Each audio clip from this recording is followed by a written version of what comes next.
ಇದು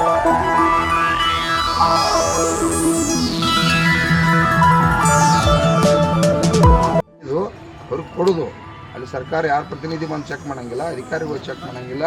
ಇವತ್ತು ಎಂದೂ ಕೂಡ ಲಾಭದ ಅವಶ್ಯಕವಾಗಿ ಬೆಲೆ ಕೊಟ್ಟೇ ಇಲ್ಲ. ಕೊಡಬೇಕನ್ನೋ ಕಾನೂನು ಐತಿ, ಕಾನೂನು ಬಡ್ರಿಗೆ ಅಷ್ಟೇ ಐತೆ.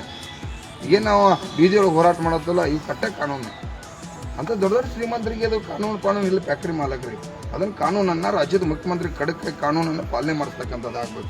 ಅದಕ್ಕೆ ಶುಗರ್ ಕಮಿಷನರ್ ಇಲಾಖೆ ಒಳಗೆ 100 ಮಂದಿ ಸಿಬ್ಬಂದಿ ಇದ್ರಂದ್ರೆ ಅಡಿಟ್ ಮಾಡ್ತಾರೋ, ಚೆಕ್ ಮಾಡ್ತಾರೋ. ಯಾರು ಚೆಕ್ ಮಾಡವ್ರ?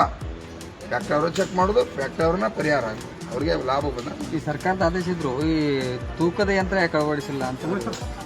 ತೂಕದ ಯಂತ್ರನ ಶಿವಾನಂದ ಪಾಟೀಲ್ ಸಾಹೇಬ್ರು ತಕ್ಷಣ ಮಾಡ್ಬೇಕು. ಈಗಾರು ನಾವು ಇನ್ನೇನು ಜಗಳ ಕೂತು ಉಪಯೋಗ ಇಲ್ಲ. ತಕ್ಷಣ ಅವನೇನು ಎಲ್ಲೆಲ್ಲಿ ಸರ್ಕಲ್ಗಳು ಬರ್ತಾವೋ, ಮೇಜರ್ ಸರ್ಕಲ್ ಇರ್ತಕ್ಕಂಥ ಸರ್ಕಾರ ಜಾಗ ಖರೀದಿ ಮಾಡಿ ತಕ್ಷಣ ತೂಕದ ಸೇತುವೆಗಳನ್ನ ಮಾಡಬೇಕು. ಮತ್ತು APMC ಒಳಗೆ ಎಲ್ಲ ರೈತರಲ್ಲಿ ವಿನಂತಿ, APMC ಒಳಗೆ ಫ್ರೀಯಾಗಿ ಉಚಿತವಾಗಿ ಎಲ್ಲ APMC ಒಳಗೆ ತೂಕದ ಇವತ್ತು ಶುಗರ್ ಕಮಿಷನರ್ ಇಲಾಖೆ ಅಂದರೆ APMC ಇದ್ರು ಫ್ರೀಯಾಗಿ ಉಚಿತ ಐತಿ. ಅಲ್ಲೂ ಕೂಡ ಹೋಗಿ ತೂಕ ಮಾಡಿ ತಾವು ಸರಿಯಾಗಿ ರೈತ ಬಂಧುಗಳು ತೂಕ ಮಾಡೋಕ್ಕೆ ನೀವು ಕಲೀರಿ. ತೂಕದಾಗ ಮೋಸನ ನಾವು ಎದುರಿಸ್ಬೇಕಾದ್ರೆ ಕಬ್ಬು ನಾವು ಬೆಳೆದು ಇನ್ನೊಬ್ರಿಗೆ ಹೆಸರು ಹೇಳೋದಕ್ಕಿಂತ ನಾವು ತೂಕ ಮಾಡಿಸಿ ಮೋಸ ಆತಪ್ಪ ಅಂದ್ರೆ ಕರ್ನಾಟಕ ರಾಜ್ಯ ರೈತ ಸಂಘ ನಮ್ಮ ಎದುರಿಗೆ ತೊಗೊಂಬರಿ. ನಾವು ಸರ್ಕಾರ ಮತ್ತು ಶಿವಾನಂದ ಪಾಟೀಲ್ ಅವರು ಹಿಡಿದು ಅವ್ರು 5 ಲಕ್ಷ ರೂಪಾಯಿ ಬಹುಮಾನ ಕೊಡ್ತಂದ್ರೆ ಅದಕ್ಕಾಗಿ ಅದನ್ನು ಕೂಡ ನಮ್ಮ ರೈತರು ಮಾಡ್ಬೇಕಂತೇಳಿ ಫ್ಯಾಕ್ಟ್ರಿ ಸುದ ಕೀಲಿ ಹಾಕ್ಸೋಣ ಅನ್ನೋಂಥ ಮಾತು ಕೂಡ ಹೇಳಿದ್ದಾರೆ ಮಣ್ಣಿ ನಮ್ಮ ಇದ್ರೊಳಗೆ. ರಿಕವರಿ ಫಿಕ್ಸಿಂಗ್ ಯಾಕೆ ಮಾಡ್ತಾ ಇಲ್ಲ ಅಂತ ಸ್ವಲ್ಪ ಪಾರದರ್ಶಕ ಮತ್ತು ರೈತರನ್ನ ಒಳಗೊಂಡಂಥ ಸಮಿತಿ ಯಾಕೆ ರಚನೆ ಮಾಡ್ತಾ ಇಲ್ಲ ಇವರು ಶುಗರ್ ಫ್ಯಾಕ್ಟ್ರಿ ಅವರು? ಅದು ಮಾಡಲ್ಲನ, ಅವ್ರು ಲೂಟಿ ಮಾಡೋಕ್ಕೆ ಕಾರ್ಖಾನೆಗಳನ್ನು ಕಟ್ಟಿದ್ದು ಹಿಡಿದು ಲೂಟಿ ಮಾಡಿದ್ದಾರೆ. ಯಾವಾಗ ಗುರುಲಾಪುರದಲ್ಲಿ ನೀವು ಮೀಡಿಯಾ ದೇವರುಗಳು ಎಲ್ಲ ನಾಡಿನ ಜನ ಸಪೋರ್ಟ್ ಮಾಡಿ ಜನಾಂದೋಲನ ಆಯಿತು, ಅವ್ರಿಗೆ ಈಗ ಭಯ ಪ್ರಾರಂಭ ಆಗಿ ಏನಪ್ಪ ಒಮ್ಮೆ 200-300 ರೂಪಾಯಿ ಹಣ ಕೊಡಬೇಕಾತಲ್ಲ, ನಾವು ಆರಾಮ 50-20 ಹೆಚ್ಚು ಮಾಡ್ಕೊತ ಹೋದವ್ರ ಅನ್ನುವಂಥ ಭಯ ಪ್ರಾರಂಭ ಆಗಿದೆ. ಅವ್ರದ್ದು ಒಂದು ಕಾಲ ಇರ್ತಿರ್ದು ಸರ್, ಇನ್ನು ಮುಂದೆ ನಮ್ಮ ಕಾಲ ಐತೆ, ಕಬ್ಬು ಬೆಳೆದವ್ರ ಕಾಲ ಐತೆ.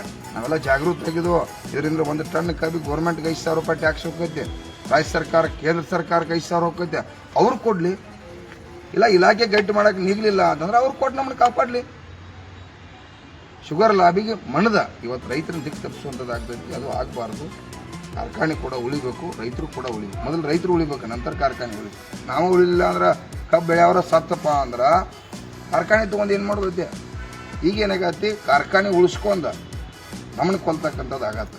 ಅವ್ರಿಗೂ ಕೂಡ ಕೊಡ್ಬೇಕು. ಕೇಂದ್ರ ಸರ್ಕಾರ ಭಾಳ ಹೈಯೆಸ್ಟ್ ಮೋಸ ಮಾಡೋದೈತಿ. ಸಕ್ಕರೆಯನ್ನು ಆಮದು ಮಾಡಲಿಕ್ಕೆ ಡೈರೆಕ್ಟ್ ಪರ್ಮಿಷನ್ ಕೊಡಬೇಕು. ಸರ್ಕಾರ ಖರೀದಿ ಮಾಡಿ ಅದನ್ನು ಅವ್ರ ರೇಟ್ಲೆ ಕೊಡೋದು. ಸರ್ಕಾರ ಡೈರೆಕ್ಟ್ ಇಡೀ ಜಗತ್ತಿನ ತುಂಬ ಮಾರಕ್ಕೆ ಕೊಡಲಿ.